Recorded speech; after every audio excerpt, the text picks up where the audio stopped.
an takuna sanatan uluha Ramadan. Al-hadis amma ba'du. Hadratal muhtaramin, setuju para alim, para ulama, para kiai, takmir masjid Raudhatul Jannah, Desa Banyuanyar Kidul, Kecamatan Kabupaten Probolinggo, beserta Imam Masjid Raudhatul Jannah, juga panitia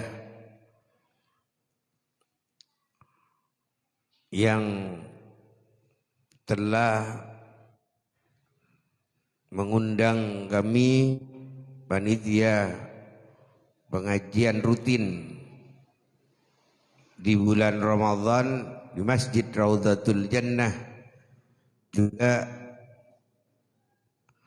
para jamaah sekalian, shaimin, shaimat,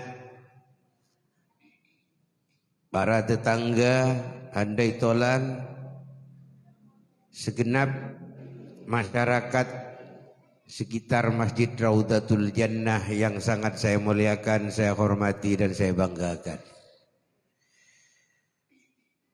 Pertama, bersyukur kepada Allah Subhanahu wa taala atas nikmat karunia yang diberikan kepada kita sekalian, merupakan nikmat sehat wal afiyah, utamanya nikmat Islam dan iman, dan juga ditambah nikmat rezeki yang banyak dan barokah, dan diberikan pemikiran-pemikiran yang baik untuk mencakup dan memberikan suatu kebaikan kepada masyarakat hidup kita supaya berharga, yaitu bermanfaat kepada sesama. Salawat dan salam kita tetap haturkan keharibaan baginda Nabi Muhammad sallallahu alaihi wasallam. Semoga kita sekalian mendapatkan barokahnya, dapat melaksanakan syariat Islam ala ahlu sunnah wal jamaah, dapat mengikuti jejak dan juga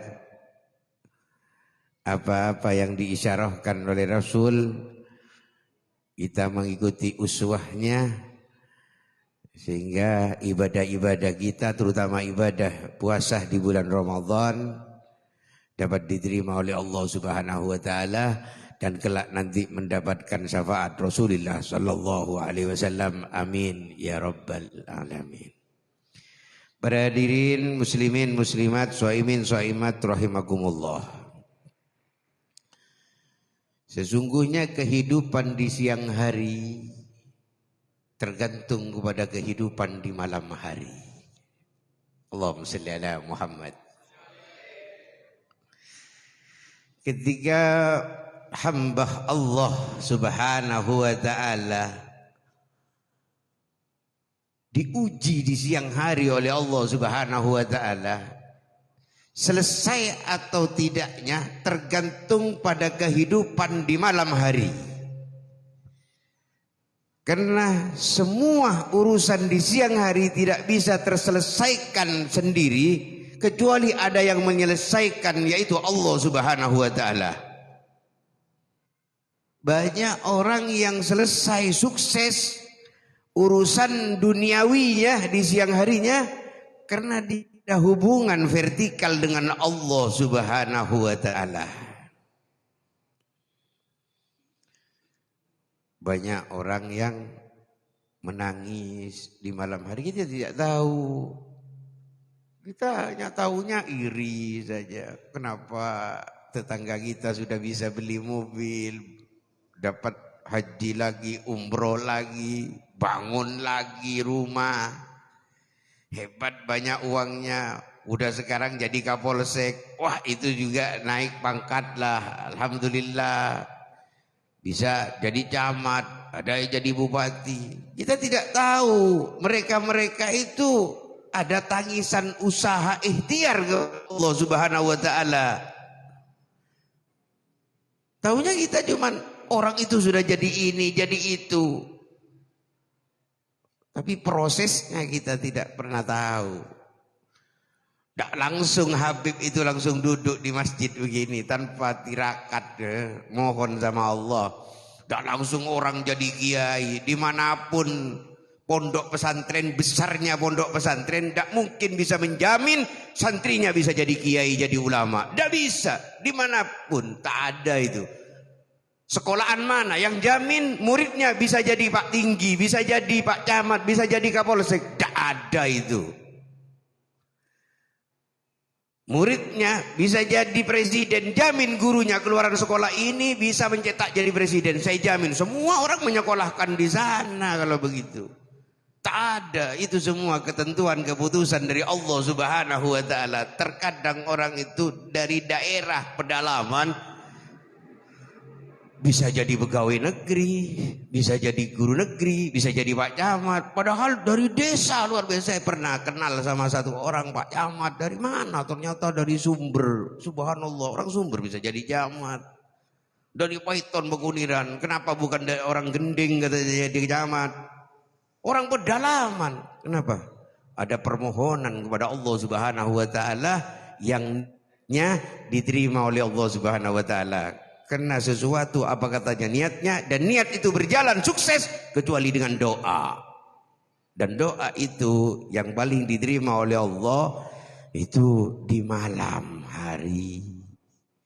Apalagi di malam-malam bulan Ramadan yang tadi siangnya perutnya lapar, sedikit menghina, sedikit menfitnah, sedikit maksiat, malam banyak zikir kepada Allah Subhanahu wa taala. Di sini doa dikabul oleh Allah Subhanahu wa taala. Jangan melihat siapa dia. Siapa dianya tidak penting. Tapi mengapa dia seperti itu? Nah, itu. Saudara, Bapak, Ibu sekalian, muslimin, muslimat, shaimin, shaimat rahimakumullah. Tidaklah tergantung kehebatan manusia kepada ilmunya. Tidaklah tergantung kehebatan manusia kepada pintar bicaranya. Tidak tergantung kehebatan manusia dengan banyak hartanya. Tidak tergantung kehebatan kegagahan manusia karena jabatannya. Karena manusia pada hakikatnya tak ada yang bisa apa-apa tanpa pertolongan Allah Subhanahu wa taala. Di sholat subuh ada doa Allahumma hdini fi man hadait. Kenapa ditaruh di subuh? Kenapa tidak isya? Kenapa tidak maghrib? Apalagi zuhur? Karena subuh itu pagi, sebentar lagi orang bekerja. Kalau tidak mendapat hidayah dari Allah, pekerjaannya ngawur. Hanya bekerja saja tapi tak ada kesuksesan untuk dunia dan untuk akhirat. Makanya ada doa Allahumma hdini fi man hadait wa afini fi man afait. Ya Allah, berikan petunjuk saya Allah atas semua apa yang saya hadapi. Dan kalau orang sudah mendapatkan petunjuk dari Allah, ngadapin apa saja, harimau takut. Kenapa kok takut harimau sama kita? Karena kita takut sama Allah. Harimau makhluk, saya makhluk. Kenapa masih khawatir menerkam harimau? Karena kurang yakin kepada Allah. Sehingga melarikan diri ketemu sama harimau. Padahal harimaunya mau berteman. Kita yang salah paham. Bapak Ibu Saudara sekalian yang saya hormati, kita sering melihat orang tua banyak ruku, banyak sujud sama Allah, berdoa sama Allah. Kayaknya hampa tidak ada hasil apa-apanya. Jangan lihat ke atas. Kalau berusaha itu ke bawah, melihat ke atasnya dalam bentuk berdoa, mohon sama Allah. Tak ada apa-apa, kita hanya memohon kepada Allah, munajat kepada Allah cuman. Kalau ke atas munajat sama Allah. Menerbangkan segala hajat kita kepada Allah Subhanahu wa taala supaya nyampe. Ya tentu dengan ikhlas, dengan ngaji, dengan banyak sedekah juga. Di bulan Ramadan lagi banyak sedekah. Maka Bapak Ibu sekalian yang saya hormati, soimin soimat rahimakumullah, orang-orang munajat kepada Allah hasilnya dilihat ke bawah, jangan ke atas. Hasilnya kan banyak orang bicara sekarang, itu jadi orang hebat, itu jadi orang gagah, orangnya pasti karena sudah terjadi sekarang kelihatan hebatnya, orang langsung lihat ke atas. Oh itu kakeknya begitu dulu, bapaknya begitu dulu. Albirru salaf, kebaikan dari atas. Oh itu tirakat bapaknya, ibunya. Maka anaknya seperti ini. Jadi kalau kita yang memulai, kita harus berusaha untuk ke atas. Lihatnya besok orang lain ke bawah. Di bawah kita ada anak, ada cucu. Ada orang-orang yang di mana orang-orang tersebut hasil daripada karya kita berusaha menghadap Allah Subhanahu wa taala. Maka dengan judul menghidupkan malam-malam di bulan Ramadan, tanpa bulan Ramadan saja malam-malam itu sudah hebat, tanpa bulan Ramadan. Fatahajjad bihi nafilatan lak, sering bertahajud di luar bulan Ramadan itu sudah hebat, banyak dikabul doa kita sama Allah Subhanahu wa taala, apalagi di bulan Ramadan. Karena bulan Ramadan ini tidak sama dengan bulan yang lainnya. Memang bulannya yang hebat, tak sama dengan bulan Maulid.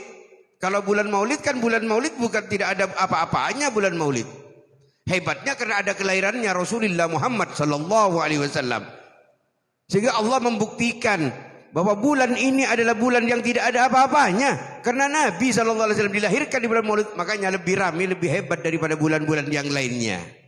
Itu bulan Maulid. Bulan yang tidak berarti sama sekali, bukan yang dimuliakan Allah. Tapi bulan Ramadan, bulan mulia, bulan penuh berkah, syahrul karim, syahrul ijabatid da'wat, bulan yang mulia, bulan yang doa-doa yang tidak pernah ditolak oleh Allah Subhanahu wa taala. Di bulan Ramadan ini Allah menunjukkan belas kasih sayangnya kepada umat Sayyidina Muhammad sallallahu alaihi wasallam. Sehingga umat yang lain dikalahkan oleh umat Nabi Muhammad karena ada bulan Ramadan tersebut. Seandainya tidak ada bulan Ramadan, kita sekalian pasti sulit untuk mendapatkan pengampunan Allah. Sulit. Kita terlalu banyak. Yang ukurannya kita sendiri, minta ampunnya sama Allah dengan perbuatan maksiatnya terlalu banyak maksiatnya. Ibadahnya cuma satu pickup kolte saja, dosanya truk kontainer gitu. Jadi terlalu banyak.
break dicabut. Para shaimin shaimat rahimakumullah. Untung kita sangatlah beruntung karena jadi umatnya Rasulullah Muhammad SAW. Pertolongannya disiapkan oleh Allah Subhanahu wa taala. Dengan rahmat Allah bukan tidak cukup untuk menolong kita sekalian. Cukup sebenarnya, tapi tidak sempurna. Maka Allah Subhanahu wa taala memberikan syafaat kepada Nabi sallallahu alaihi wasallam untuk menolong umatnya. Bukan tidak cukup dengan rahmat Allah, cukup dah. Tapi kalau tidak ada syafaat, kan rahmat itu kan untuk seluruh umat manusia. Rahmat itu untuk seluruh umat manusia dan makhluk-makhluk yang bukan manusia. Itu rahmat. Syafaat tidak. Syafaat itu khusus umat Nabi sallallahu alaihi wasallam. Makanya takutnya terkecoh, sehingga Allah Taala saking cintanya kepada Nabi sallallahu alaihi wasallam, Nabi diberikan syafaat untuk menolong umatnya. Masih Allah Subhanahu wa taala menyempurnakan lagi dengan adanya datangnya bulan Ramadan. Yang untuk nabi yang lain tidak ada bulan Ramadan. Tidak ada. Ramadan dulu tidak ada. Nabi Daud puasanya sehari puasa, sehari tidak gitu. Kalau tahajud dulu sudah ada. Umat-umat yang lain sudah sholat malam dulu. Sudah diperintah oleh Allah sudah. Sholat malam. Bahkan dulu 50 waktu sholat itu. Muhammad 5 waktu. Cuman ada sholat-sholat malam seperti witir. Artinya kita menghidupkan malam-malam di bulan Ramadan. Bukan menghidupkan kita. Menghidupkan malam-malam di bulan Ramadan. Kalau kita sendiri sudah hidup. Dan punya kehidupan dengan pasangan kita.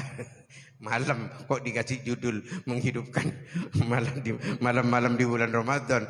Nanti orang Banyuanyar banyak yang jamu. Bapak Ibu sekalian yang saya hormati, shaimin shaimat rahimakumullah. Akhirnya datangnya bulan Ramadan. Ada bulan Ramadan. Terus ada juga ditambah nuzulul Quran 17 Ramadan. Ada juga Lailatul Qadar di bulan Ramadan. Yang itu semuanya jaminan Allah Subhanahu wa taala untuk umat Nabi Muhammad sallallahu alaihi wasallam. Jaminan Allah loh. Allah takut kalah kepada Nabi Muhammad. Karena Allah tidak pernah kalah untuk menolong umat Nabi Muhammad. Tidak pernah kalah. Nabi Muhammad sudah dikasih syafaat untuk menolong kaum umatmu Muhammad, tolong dengan syafaat. Ini kuberikan syafaat untuk menolong umatmu. Sudah siap Nabi untuk menolong umatnya sudah. Karena diperintah oleh Allah. Allah juga begitu. Menolongnya dengan adanya Ramadan. Dengan adanya nuzulul Quran. Dengan adanya Lailatul Qadar min alfi zahrin. Tanazzalul malaikatu waruh fiha bin rabbi min kulli amrin salam. Jangan sampai umat terakhir ini jatuh masuk neraka. Ditolong oleh Allah dengan Lailatul Qadar. Ditolong dengan nuzulul Quran. Allah siap menolong umat yang terakhir itu. Kenapa umat yang terakhir itu wajib ditolong oleh Allah? Wajib ditolong oleh Rasulullah sallallahu alaihi wasallam. Karena umat yang terakhir itu adalah umat yang dimuliakan oleh Allah. Nabinya adalah nabi yang termulia. Untuk menunjukkan Allah Subhanahu wa taala kehebatannya Nabi Muhammad sallallahu alaihi wasallam kepada nabi-nabi yang lain, dan untuk menunjukkan Allah Subhanahu wa taala kehebatan umat yang paling terakhir ini, umat Nabi Muhammad, kepada umat-umat yang lain. Kayak adanya Lailatul Qadar, adanya nuzulul Quran. Adanya saumi Ramadan. Cukup kita berpuasa. Man shoma Ramadan imaman wa ihtisaban ghufira lahu ma taqaddama min dambi. Ada ghufira lahu ma taqaddama min dambi. Siapa orang yang berpuasa di Ramadan dengan beriman kepada Allah Subhanahu wa taala, maka dihapuslah dosa-dosamu kalian semua oleh Allah Subhanahu wa taala. Satu hari saja puasa di bulan Ramadan. Satu hari saja puasa di Ramadan dengan yakin ikhlas karena Allah Subhanahu wa taala. 1 tahun hilang dosanya. 2 hari, 2 tahun. Kalau 3 hari, 3 tahun. Tapi lanjut puasanya sampai tanggal 30. Kalau hanya 1 hari, tak hilang-hilang dah. Wah, cukup 1 hari saja sudah itu fadilah. Fadilah menghancurkan dosa 1 tahun yang hebat besarnya bagaimanapun. 1 hari puasa Ramadan dengan iman ikhlas. Tapi dilanjut sampai selesai. Kalau hanya 1 kali langsung berhenti. Sama saja. Bohongin Allah. Makanya man faraha biduhuli syahri Ramadan harramallahu jazaduhu alan niran. Barang siapa, nah ini contoh, barang siapa yang senang gembira atas datangnya bulan suci Ramadan, Allah Subhanahu wa taala haramkan api neraka untuk ke jasadnya orang yang senang tersebut. Jadi jasadnya orang yang senang atas datangnya bulan Ramadan diharamkan dari ancaman api neraka. Api neraka tak mau, tak boleh sama Allah. Haram kau mendekat sama tubuhnya orang yang senang kepada orang datangnya bulan Ramadan tersebut. Yang senang ini, apalagi yang puasa, apalagi yang qiyamul lail, apalagi yang tadarrus. Tapi bukan hanya senang saja kan dimaksudkan, hanya senang saja. Oh, alhamdulillah bulan Ramadan tiba, umpama ya. Pas tapi tidak puasa sama sekali. Ya, tidak ada apa-apanya itu. Paling dipanggil sama malaikat langsung diselip gitu. Jadi Allah Ta'ala paling tidak senang kepada bohongnya itu loh. Jadi gembira yang tidak berbohong. Ada hakikatnya gitu. Bohong itu perbuatan setan ya. Takabur itu perbuatan setan. Iblis itu banyak keliru sama Allah. Iblis itu sebenarnya pertama kekasih Allah. Kekasih Allah iblis itu. Cuman bohongnya udah takaburnya luar biasa. Kita lihat rahmat Allah, belas kasihnya Allah dari cerita iblis tersebut. Ketika iblis pada waktu di sorga disuruh sujud oleh Allah kepada Nabi Adam. Malaikat suruh sujud, iblis suruh sujud kepada Adam. Karena Allah Subhanahu wa taala seandainya itu diumpamakan bengkel, dia bikin mobil baru gitu kan gitu ya. Yang sepeda 75 ada, yang tahun 80 ada. Sekarang lagi pas itu perusahaan ya mekanik membuat mobil baru Innova Reborn. Wah, itu kan luar biasa.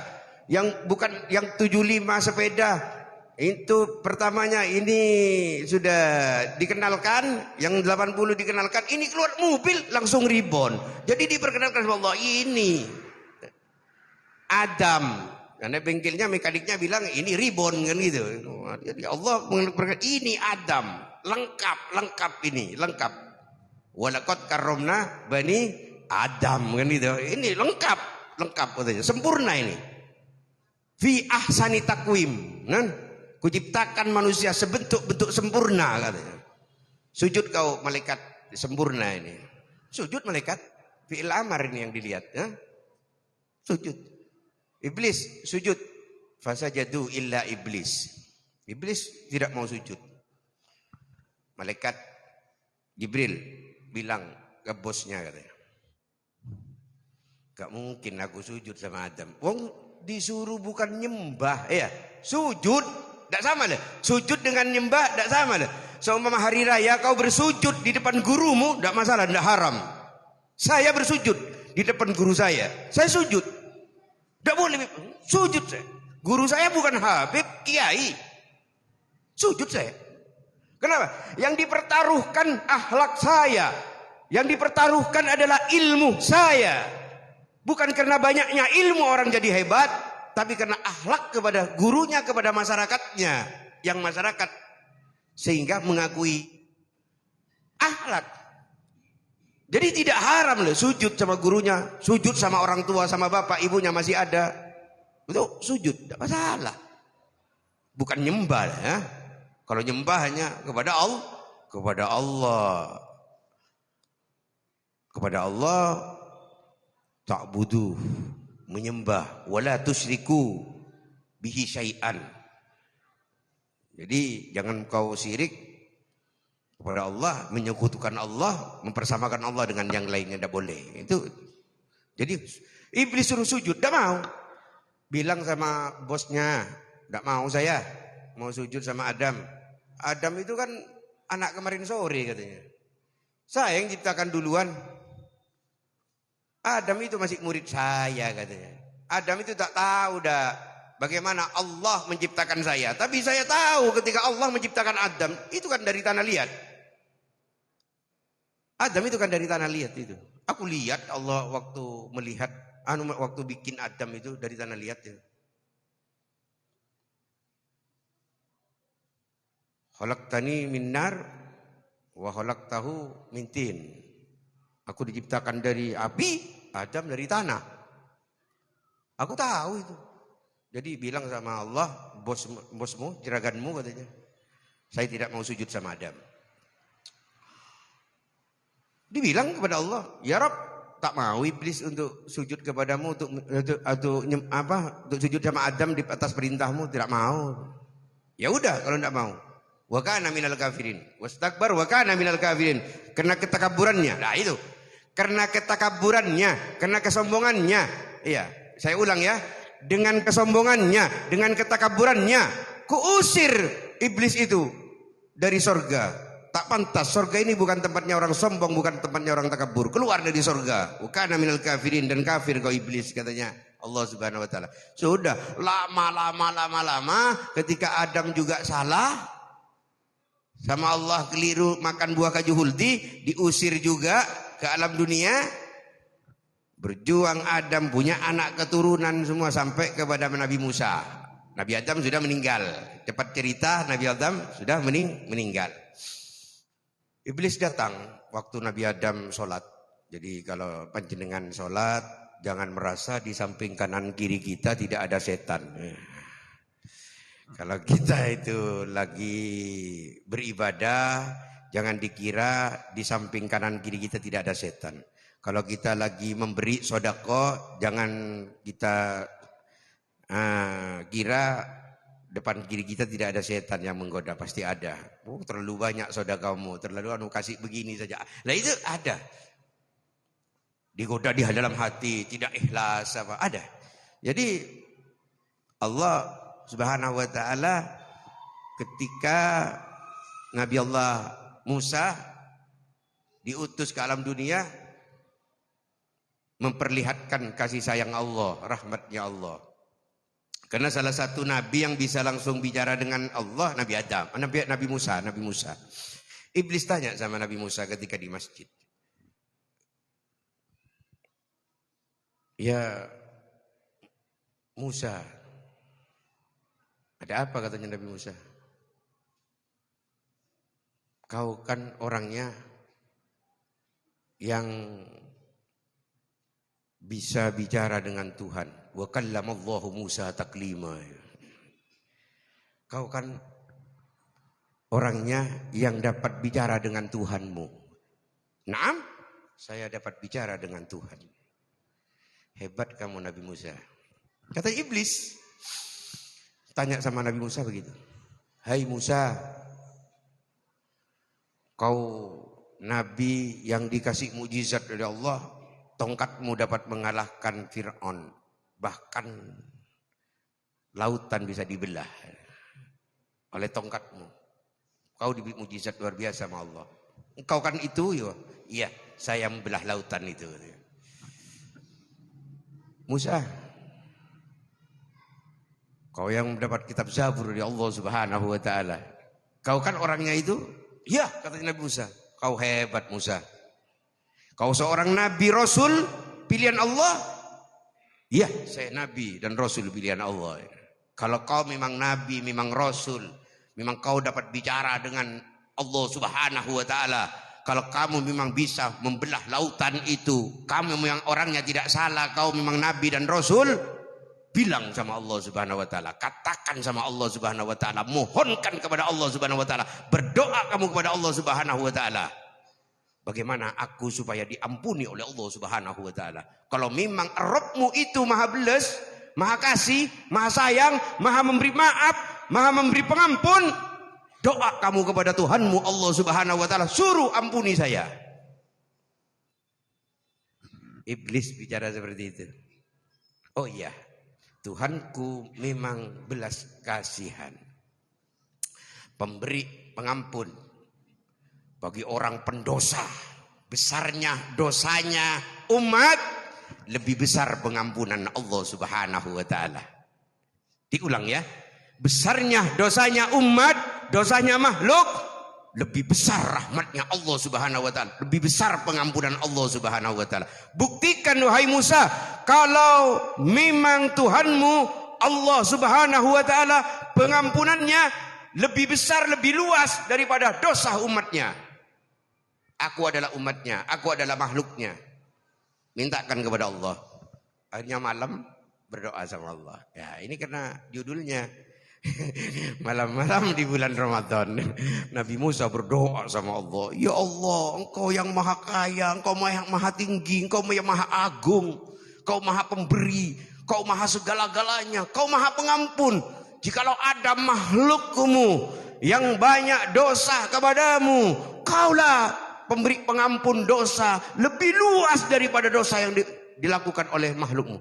Ampunilah dosanya temanku, tamuku, tetanggaku yang ada di masjid itu tadi.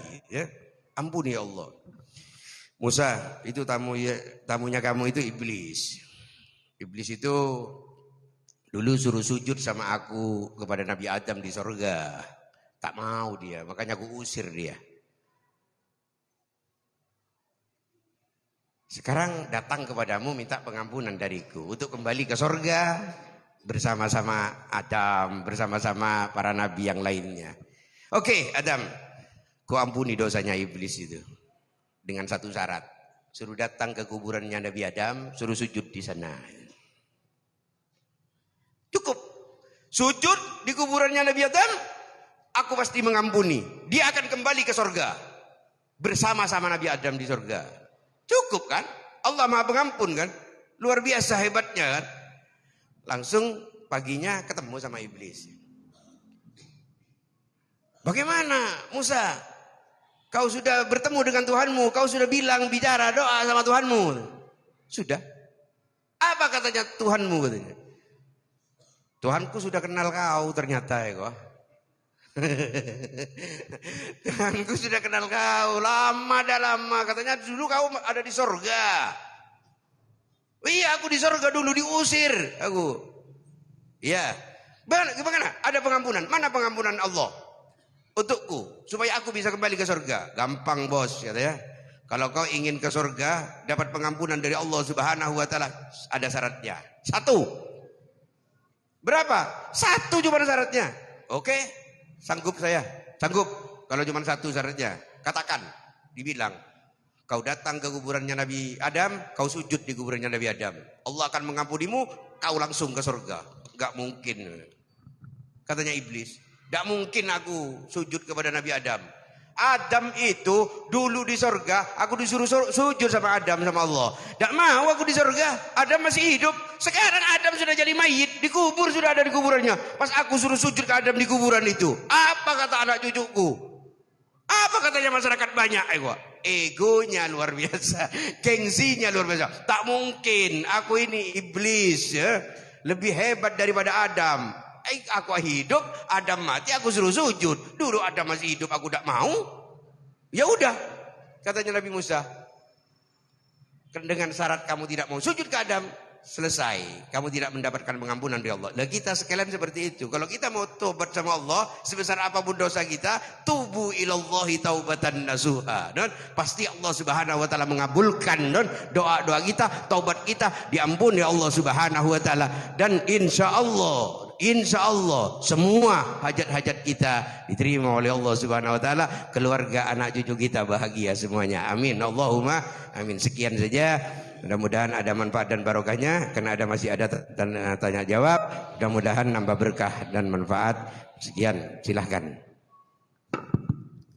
Terima kasih, demikian penjelasan dari beliau Al-Mukarram Al-Habib Haidar bin Ja'far Al-Mukhdar. Mungkin dari penjelasan dari tema menghidupkan malam-malam di bulan Ramadan ada pertanyaan dari jemaah. Karena masih ada waktu sekitar 10 menit, kami persilahkan. Ngereng menabi bedase katanya ngereng. Kada Ustaz.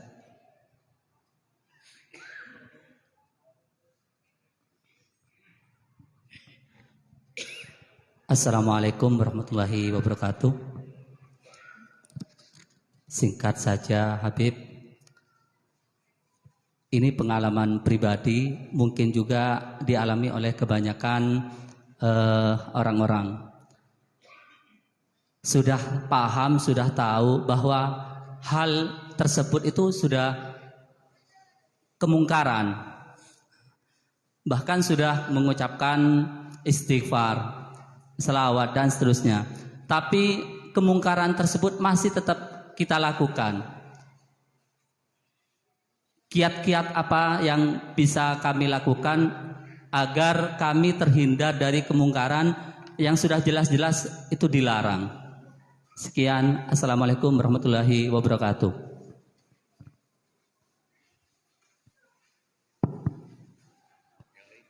Ngereng bedase lain, mungkin satu lagi, nanti biar dirapel. Ngereng, Pak Haji.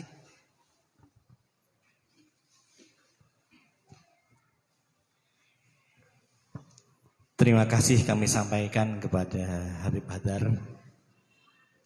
Termasuk yang perlu kita hidupkan dalam menghidupkan malam bulan Ramadan adalah melaksanakan sholat sunat tarawih, Yai.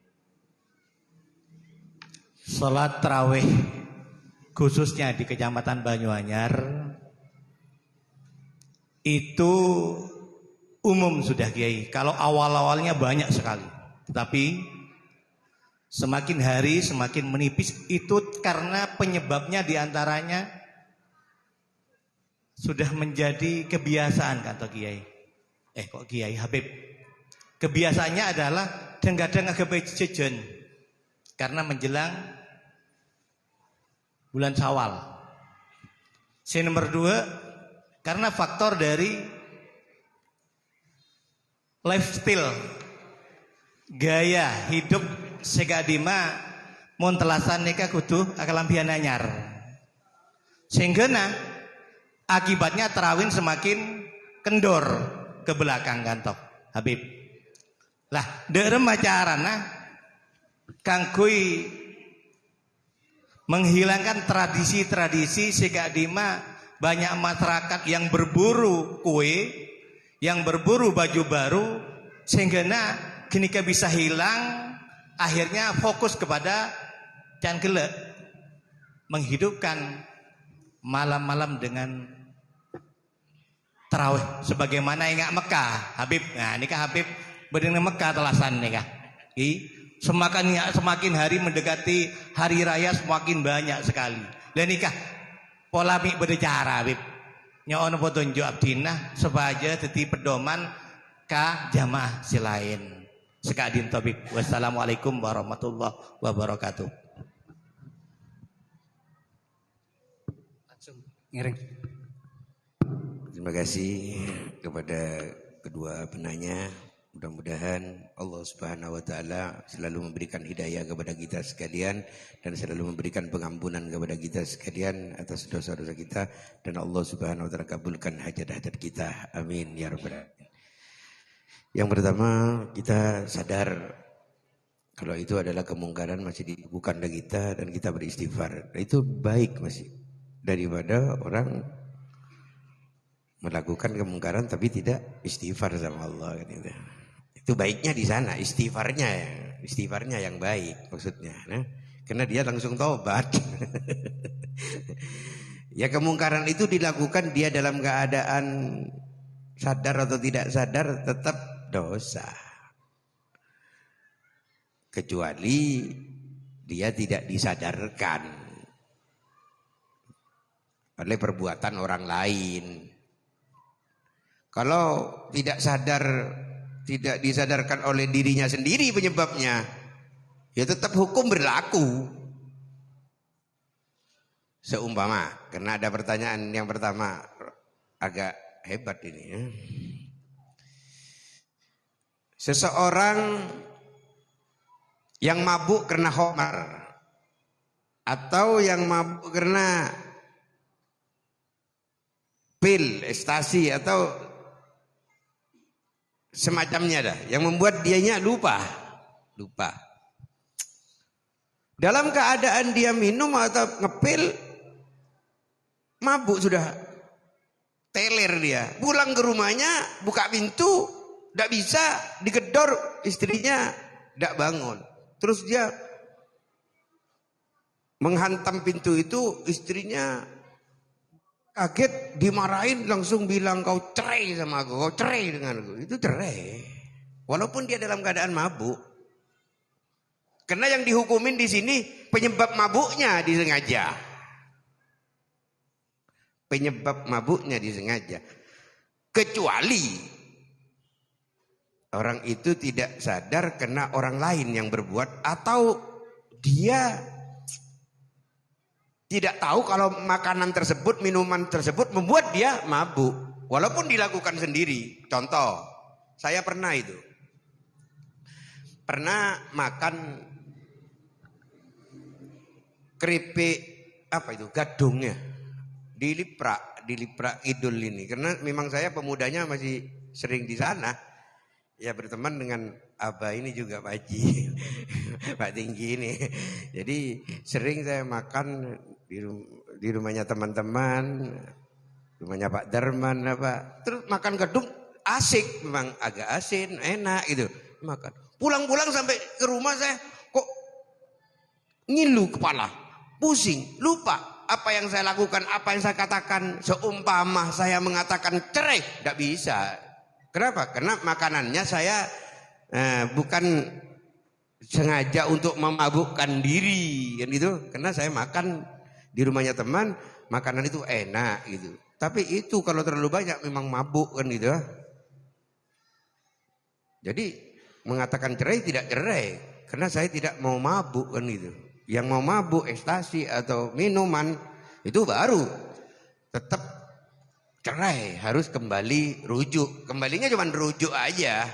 Ndak berat juga. Dia bilang sama istrinya, ya karena saya katanya kamu bilang cerai sama kamu, saya tidak sadar, ya sudah saya kembali. Diterima sama istrinya, sudah selesai. Tidak pakai kopi letu, tidak.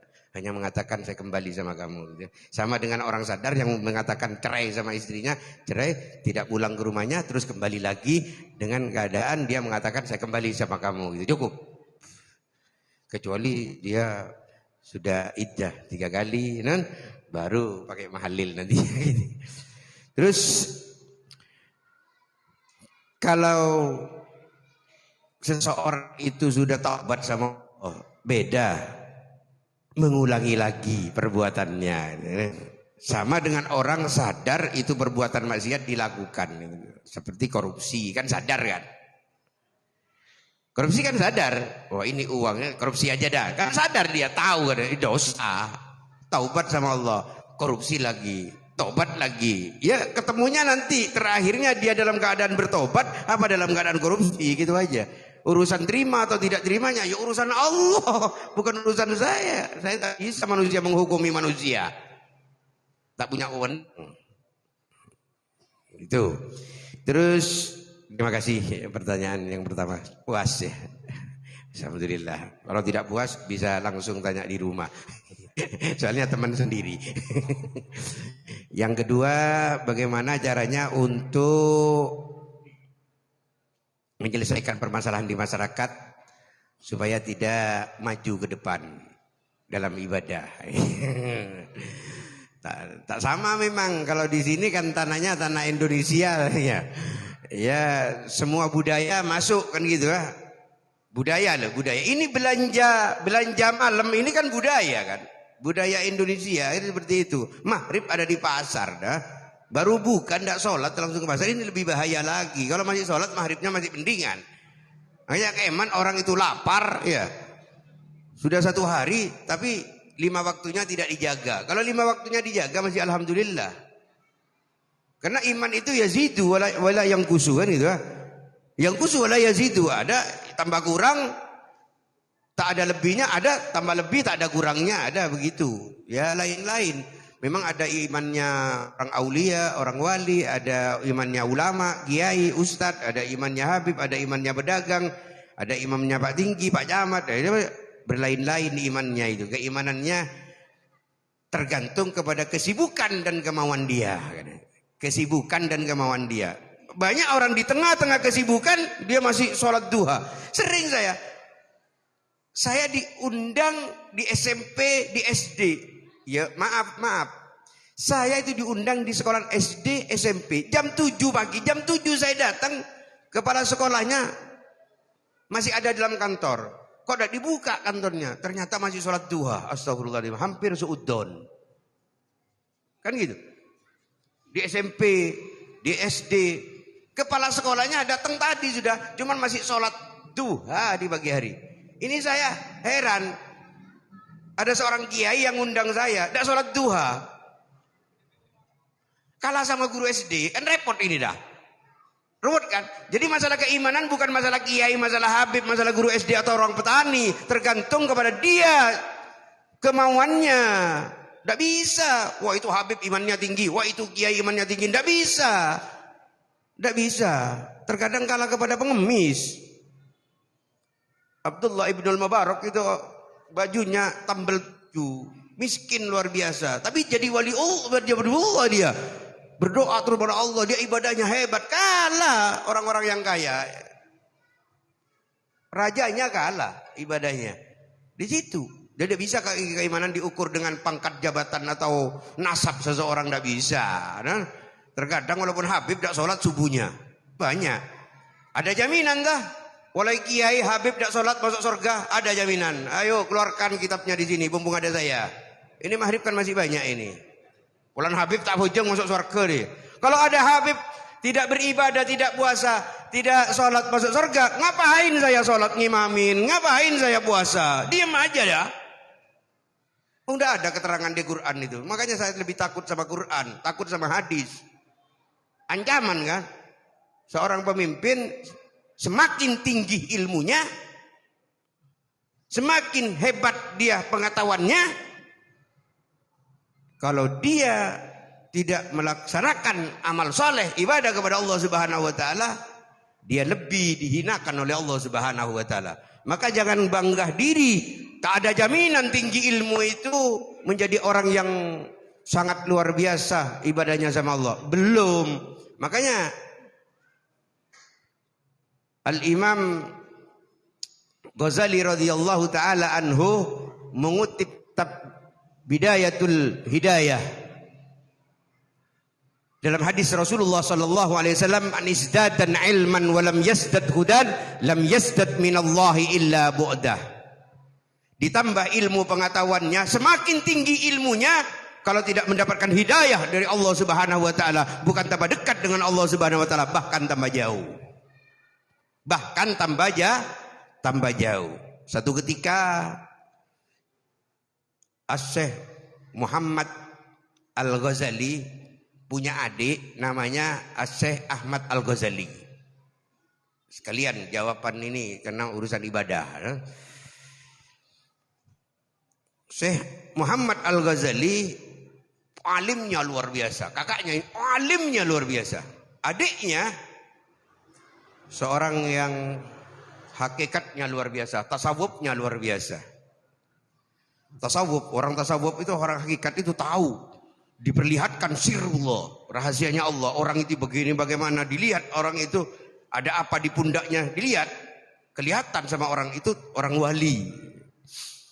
Satu ketika datang Syekh Muhammad Al-Ghazali yang pengarang kitab Ihya Ulumuddin, kan Imam Ghazali kan? Ya. Datang ke ibunya, ketemu sama adiknya. Setelah ketemu sama adiknya, ngomong-ngomong salaman apa adiknya, terus sholat. bilang, "Dek, aku belum sholat Isya." "Oh iya, saya belum masih." "Ayo sholat. Waktu sholat, ayo kau jadi imamnya." "Enggak dek, kau jadi imamnya." "Enggak kamu dah." Akhirnya kakaknya jadi imamnya. Ketika bermakmum, Syekh Ahmad Al-Ghazali kepada kakaknya, Syekh Muhammad Al-Ghazali, selesai sholat lagi, sholat mu'addah. Hah?